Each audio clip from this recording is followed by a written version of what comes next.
Tudo bom com vocês, pessoal? Meu nome é Luiz Amado, professor de Geografia. Gostaria de saber se vocês conhecem um pouco da Coreia do Sul, né? Um país aí pequeno, mais ou menos o tamanho do estado do Rio de Janeiro, com 50 milhões de habitantes, mas que já foi completamente destruído pela guerra e era mais pobre que muitos países africanos nos anos 60. Para você ter uma ideia, era até os anos 60 mais pobre até que o Haiti.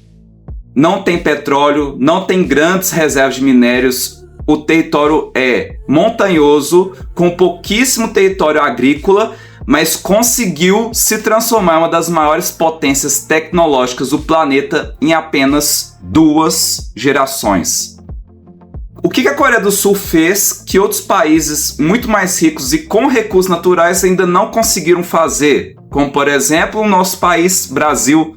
Você vai entender hoje como geografia, população e decisões políticas tiraram a Coreia do Sul da pobreza extrema e colocaram no topo do mundo, tá? Então, se você gosta de entender por que alguns países prosperam enquanto outros ficam para trás, deixa o like e bora comigo, se inscreve nesse canal que a gente vai junto nessa. Então, pessoal, eu vou mostrar para vocês 2 realidades distintas lá na Coreia do Sul. A primeira é uma realidade ruim, que ainda existem pessoas morando nesse tipo de local aqui, ó. Parece que não é um local de morada, mas na verdade é sim. É uma favela lá na Coreia, tá? Tem portas. Aqui, ó, se for parar para olhar, tem como entrar nessas casas, né? Nesses barraquinhos, olha só. Tem comida, tem coisas guardadas, tá? Bastante coisa. Esse é um canal gringo que foi lá e fez suas pesquisas, tá? Agora eu vou mostrar outra realidade, né? Outra realidade, que é a Coreia do Sul super moderna, super desenvolvida, tecnológica, sem lixo no chão. Os metrôs provavelmente trabalham e são bem pontuais. E, assim, carros elétricos, muita tecnologia, tá? Isso aqui é uma outra realidade. A maior parte da Coreia é conhecida por esta realidade aqui. Bom, eu quero que vocês reparem também num detalhe. A sua proximidade com o Japão, que vocês sabem que é um país muito desenvolvido, cheio de cidades muito tecnológicas. Sua proximidade com a Coreia do Norte, inclusive a capital, está bem próxima aqui, né, Seul. E a proximidade com a China, tá? E olha só, a Coreia do Sul, se for comparar com outro país lá que a gente conhece bastante, que é o Brasil. Olha o Brasil aqui, eu estou circulando. Coreia do Sul é minúscula. Mesmo assim, tem seus 50 milhões de habitantes. Imagina 50 milhões de habitantes concentrados nesse lugarzinho aqui. E nós temos, então, um país, né, que até os anos 60 era um dos países mais pobres do mundo. Sua renda per capita era menor que o do Haiti, da Bolívia também, de vários países africanos. O país havia sido devastado pela guerra da Coreia e também pela guerra lá, Segunda Guerra Mundial, porque o Japão a invadiu, né? O país tinha sido devastado, com cidades destruídas, milhões de mortos e quase nenhuma infraestrutura. Não havia petróleo para dar um gancho aí, um gás na industrialização. Não havia grandes reservas minerais. O território, como vocês viram, é pequeno, montanhoso e com pouco solo agrícola. Tudo indicava que a Coreia do Sul estava condenada ao atraso. Mas hoje, esse mesmo país abriga grandes companhias como Samsung, Hyundai, LG e Kia.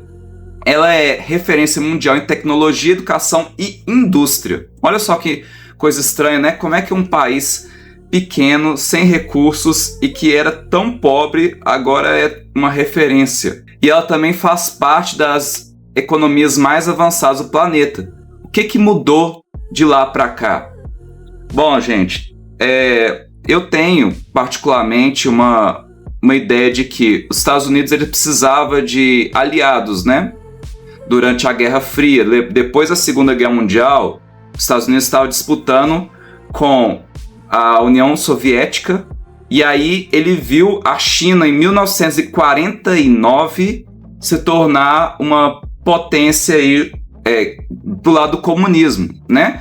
E aí ele precisava de aliados naquela área. Então ele começou a investir no Japão, investiu trilhões de dólares no Japão praticamente, né?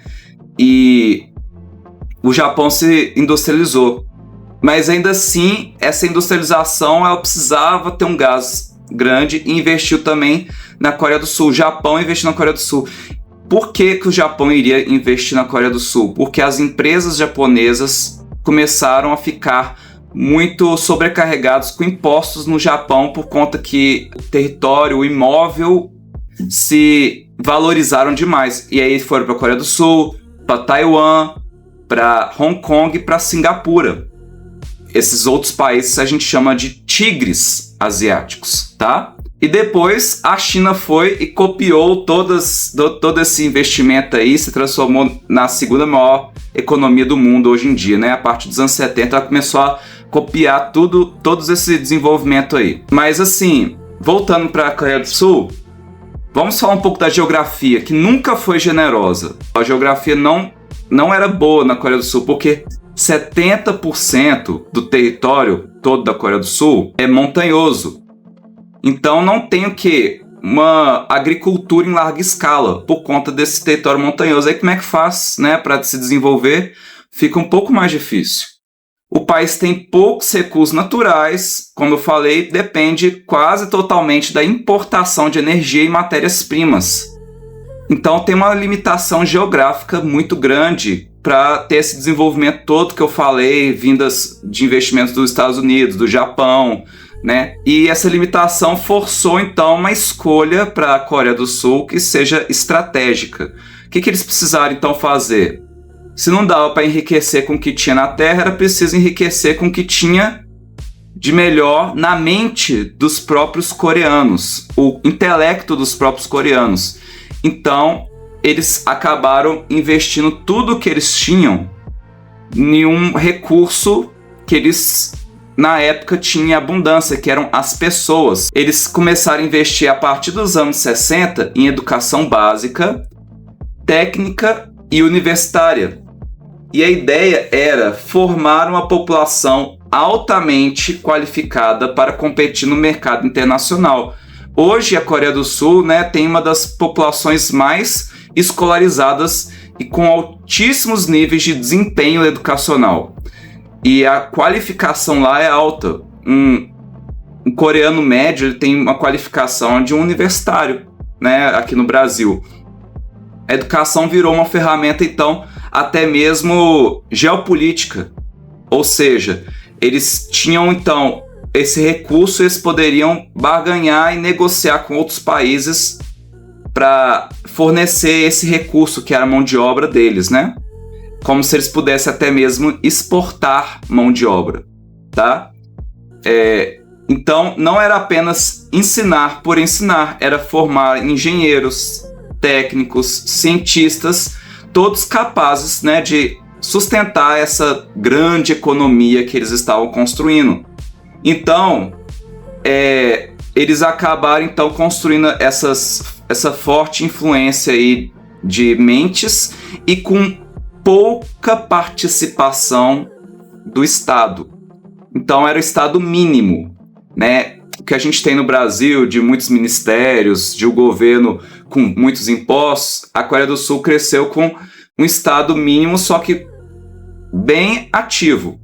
O governo escolheu alguns setores estratégicos e aí protegeu algumas empresas nacionais e incentivou exportações. Empresas como Samsung e Hyundai, né? Empresas de alta tecnologia. Isso aí foi fundamental para o desenvolvimento do país. Então foi aí que surgiram os chamados chaebols, grandes conglomerados industriais como Samsung, Hyundai e outros, tá? A Coreia do Sul, então, se integrou ao comércio global, produzindo bens de alto valor agregado, em vez de depender de produtos primários. A posição geográfica da Coreia do Sul também teve um papel decisivo, pois em plena Guerra Fria, olha só que interessante, o país ele era aliado dos Estados Unidos e do Japão, recebendo investimentos, tecnologia e acesso a mercados internacionais. E a ameaça constante da sua vizinha, né, Coreia do Norte, que era comunista, ainda é, né, comunista e até uma potência nuclear, criou um senso de urgência nacional que ajudou para o desenvolvimento econômico e virou ainda uma questão de sobrevivência a essa ameaça da Coreia do Norte. O crescimento, então, não foi apenas econômico, também político e estratégico. Bom, para concluir, gente, a Coreia do Sul ela prova que o desenvolvimento ele não é uma questão de destino, pode ser uma escolha nacional e do Estado, né? Mesmo com uma geografia limitada, o país se transformou, mesmo com obstáculos, fez com estratégia, investiu em educação, planejamento estatal, industrialização e mostrou que recursos naturais podem até ajudar, mas não são tudo. No fim das contas, a maior riqueza da Coreia do Sul não está dentro do subsolo que eles poderiam explorar, tá? Está o quê? Na capacidade de transformar conhecimento em poder econômico. Gostou desse assunto, gente? Deixem aí nos comentários, curtam, se inscrevam no canal e até um próximo vídeo.